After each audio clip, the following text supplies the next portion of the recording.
Hello ನಮಸ್ಕಾರ, ನೀವು ನೋಡ್ತಾ ಇದ್ದೀರಾ ಏಷ್ಯಾನೆಟ್ ಸುವರ್ಣ ನ್ಯೂಸ್ನ ಟ್ರೆಂಡಿಂಗ್ ಎಟ್ 10. ನಾನು ರಕ್ಷತ್ ಶೆಟ್ಟಿ. ಮಧ್ಯಪ್ರಾಚ್ಯದಲ್ಲಿ ಶುರುವಾಗಿರುವಂತಹ ಯುದ್ಧ ಇವತ್ತು 13ನೇ ದಿನಕ್ಕೆ ಕಾಲಿಟ್ಟಿದೆ. ಇನ್ನೆಷ್ಟು ದಿನಗಳ ಕಾಲ ಯುದ್ಧ ಮುಂದುವರಿಯುತ್ತೆ ಅನ್ನೋ ಪ್ರಶ್ನೆಗೆ ಉತ್ತರ ಸಿಗ್ತಾ ಇಲ್ಲ. ಡೊನಾಲ್ಡ್ ಟ್ರಂಪ್ ಹೇಳ್ತಾ ಇದ್ದಾರೆ ನಾವು ಯುದ್ಧ ಗೆದ್ದಿದ್ದಾಗಿದೆ ಅಂತ. ಇರಾನ್ ಹೇಳ್ತಾ ಇದೆ ನಾವು ಯುದ್ಧದ ವಿಚಾರದಲ್ಲಿ ನಮ್ಮ ದಾಳಿಯನ್ನ ಇನ್ನಷ್ಟು ತೀವ್ರಗೊಳಿಸ್ತೀವಿ ಅಂತ ಹೇಳ್ತಾ ಇದೆ. ಇದರ ಮಧ್ಯೆ ಭಾರತದಲ್ಲಿ ಸೃಷ್ಟಿಯಾಗಿರುವಂತಹ ಬಿಕ್ಕಟ್ಟು ಅದು ಗ್ಯಾಸ್ ಸಿಲಿಂಡರ್ಗೆ ಸಂಬಂಧಿಸಿ. ಕಮರ್ಷಿಯಲ್ ಗ್ಯಾಸ್ ಸಿಲಿಂಡರ್ ಸಿಗ್ತಾ ಇಲ್ಲ.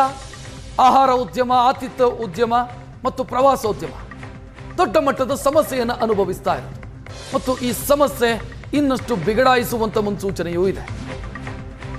LPG ಸಿಗ್ತಿಲ್ಲ ಅನ್ನೋದಕ್ಕೆ ಕಾರಣ ಜಾಗತಿಕ ಮಟ್ಟದಲ್ಲಾಗಿರುವಂತಹ ಬೆಳವಣಿಗೆಗಳು, ಹೊರ್ಮುಜ್ ಜಲಸಂಧಿಯಲ್ಲಾಗಿರುವಂತಹ ಸಮಸ್ಯೆಗಳು. ಇದು ಸರಿ ಹೋಗದೆ ಗ್ಯಾಸ್ ಬಿಕ್ಕಟ್ಟು ಸರಿ ಹೋಗಲ್ಲ. ಉದ್ಯಮಿಗಳು ಆತಂಕದಲ್ಲಿದ್ದಾರೆ, ಜನ ಆತಂಕದಲ್ಲಿದ್ದಾರೆ. ಇನ್ನೆಷ್ಟು ದಿನ ಮುಂದುವರಿಯುತ್ತೆ ಮಧ್ಯಪ್ರಾಚ್ಯದ ಮಹಾಯುದ್ಧ? ಇವತ್ತು 13ನೇ ದಿನ. ತಿಂಗಳಗಟ್ಟಲೆ ಮುಂದುವರೆದರೆ ಈ ಯುದ್ಧ ಏನ್ ಪರಿಸ್ಥಿತಿ? ಪೆಟ್ರೋಲ್ ಡೀಸೆಲ್ಗೂ ಕೂಡ ಸಮಸ್ಯೆ ತಟ್ಟುವಂತ ಮುನ್ಸೂಚನೆನಾ ಇದು? ಸದ್ಯ ಕಮರ್ಷಿಯಲ್ ಗ್ಯಾಸ್ ಸಿಲಿಂಡರ್ ಸಿಗ್ತಾ ಇಲ್ಲ. ಗೃಹ ಬಳಕೆ ಗ್ಯಾಸ್ ಸಿಲಿಂಡರ್ಗೆ ಸದ್ಯಕ್ಕಂತೂ ಸಮಸ್ಯೆ ಇಲ್ಲ. ಪೆಟ್ರೋಲ್ ಡೀಸೆಲ್ ನಲ್ಲಿ ಸಮಸ್ಯೆ ಸ್ಟಾರ್ಟ್ ಆಗಿದೆ ಅಂತ FKCCI ಪತ್ರ ಬರೆದಿದೆ ಕೇಂದ್ರದ ಪೆಟ್ರೋಲಿಯಂ ಸಚಿವರಿಗೆ. ಯುದ್ಧ ಎಷ್ಟು ದಿನ ಮುಂದುವರಿಯುತ್ತೆ ಇದರ ಮೇಲೆ ಎಲ್ಲವೂ ನಿರ್ಧಾರ ಆಗುತ್ತೆ. ಹೊರ್ಮುಜ್ ಜಲಸಂಧಿ ಮಾರ್ಚ್ 1ನೇ ತಾರೀಕಿನಿಂದಲೂ ಕೂಡ ಅಲ್ಲಿ ಯಾವುದೇ ಹಡಗುಗಳು ಬರೋದಕ್ಕೆ ಇರಾನ್ ಅಡ್ಡಿಯಾಗ್ತಾ ಇದೆ, ಬಿಡ್ತಿಲ್ಲ ಇರಾನ್.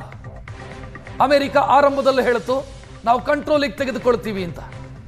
ಬಟ್ ಇಲ್ಲಿಯವರೆಗೂ ಕೂಡ ಅಮೆರಿಕಾಗೆ ಹೊರ್ಮುಜ್ ಜಲಸಂಧಿಯನ್ನ ಕಂಟ್ರೋಲಿಗೆ ತೆಗೆದುಕೊಳ್ಳೋದಕ್ಕಾಗಿಲ್ಲ.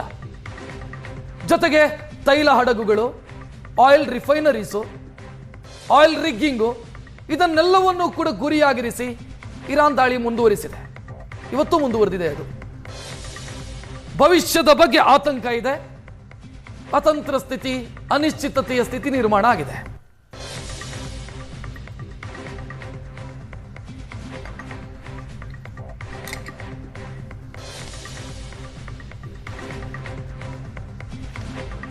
ಗ್ಯಾಸ್ ಸಿಲಿಂಡರ್ ಅಲ್ಲಿ ಸೃಷ್ಟಿಯಾಗಿರುವಂತಹ ಸಮಸ್ಯೆ ಏನಿದೆ ಅಥವಾ ವಿತರಣೆಯಲ್ಲಾಗಿರುವಂತಹ ವ್ಯತ್ಯಯ ಏನಿದೆ ಸ್ಥಳೀಯ ಸಮಸ್ಯೆ ಅಲ್ಲ, ಜಾಗತಿಕ ಮಟ್ಟದ ಸಮಸ್ಯೆ.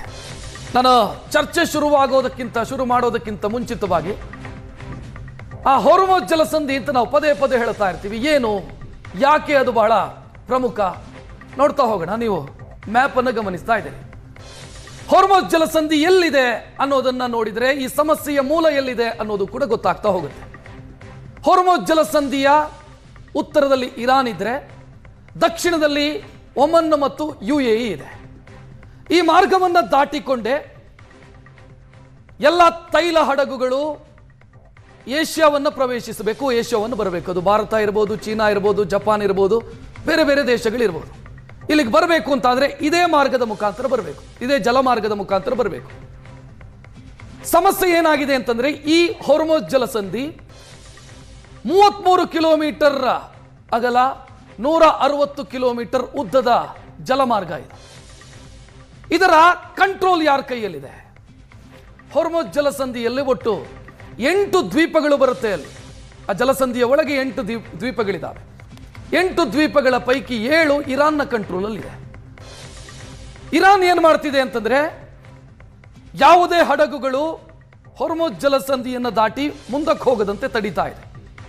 ಹೊರ್ಮುಜ್ ಜಲಸಂಧಿ ಆರ್ಥಿಕವಾಗಿ ನಾವು ಹೇಳಬೇಕು ಅಂತಾದ್ರೆ ಭಾರತದ ಪಾಲಿಗೆ ಅತಿ ಮುಖ್ಯ. ಯಾಕಂತಂದ್ರೆ LPG ನಾವು 80ರಿಂದ 85% ಹೊರ್ಮುಜ್ ಜಲಸಂಧಿಯ ಮುಖಾಂತರನೇ ಭಾರತದ ಇಂಪೋರ್ಟು ಅವಲಂಬಿತವಾಗಿದೆ.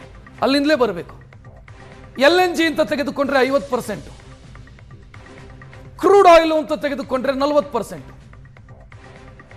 ಇರಾನ್ ಇಲ್ಲಿ ಯಾವ ರೀತಿ ಹೊರ್ಮುಜ್ ಜಲಸಂಧಿಯ ವ್ಯಾಪಾರದ ಮೇಲೆ ತಡೆಯೊಡ್ಡಿದೆ ಅಂತಂದ್ರೆ ಇರಾನ್ ತನ್ನ ನೌಕೆಗಳನ್ನು ಬಳಸಿ ಸಿ ಮೈನ್ಸ್ ಅನ್ನು ಬಳಸ್ತಿದೆಯಂತೆ.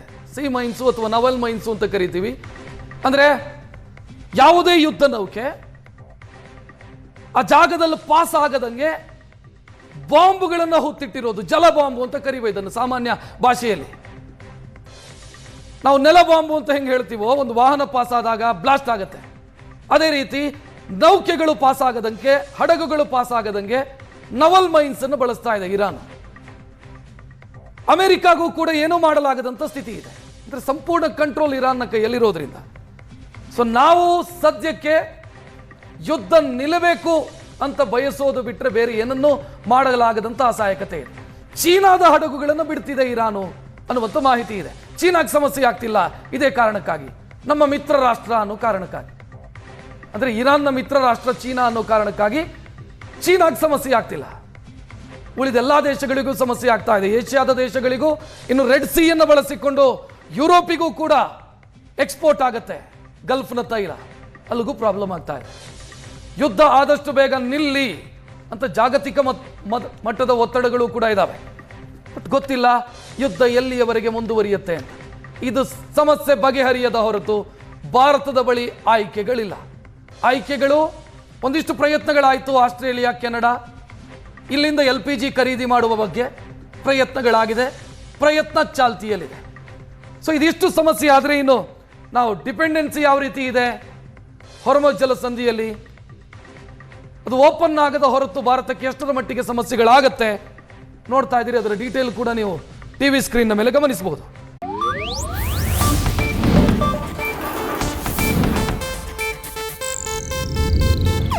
ಇದು ಏಷ್ಯಾನೆಟ್ ನ್ಯೂಸ್ ನೆಟ್ವರ್ಕ್ ಪ್ರಸ್ತುತಿ.